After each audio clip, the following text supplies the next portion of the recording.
Hello mga kakonsyava, day 8 na ng ating 365-day real estate journey. At today, pag-usapan natin ang isang golden rule ng real estate investment. Location, location, location.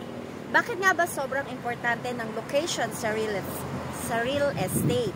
Let's break it down. Point 1, accessibility matters. Ang location na malapit sa public transport, schools, hospitals at commercial areas ay laging may mataas na demand.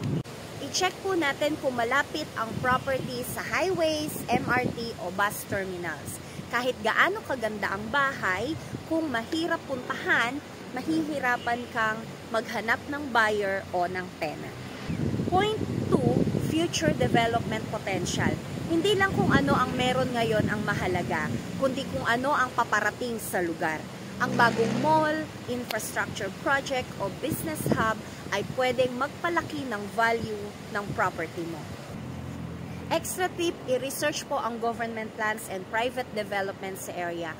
Kung ang property na nakikita mo ay pre-selling pa lamang at mukhang malayo pa sa mga commercial establishments, kailangan mo lang alamin kung ano ang future development sa lugar na iyon.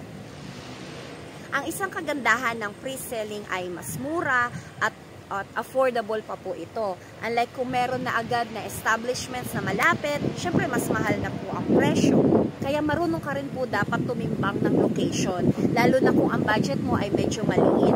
Hindi rin naman po practical na maghanap ka ng property na nasa kasalukuyang malapit sa hub, pero mas mahal na din syempre ang ganung lugar. Ang importante ay siguraduhin po ninyo ang future development sa area ay promising at aligned sa investment goals mo. Point 3, safety and livability. Ang location na tahimik, maayos ang community, at mababa ang crime rate ay mas gustong tirhan ng mga tao. Visit the area at different times of the day. Check ang lighting, yung security, yung vibe ng lugar. Kung ikaw mismo comfortable doon, malamang ganun din po ang future buyer o tenant mo. Quick recap po tayo. Number 1, accessibility matters. Number 2, future development potential. At number 3, safety and livability. Tandaan, ang location ang nagsiset ng foundation ng value ng investment mo.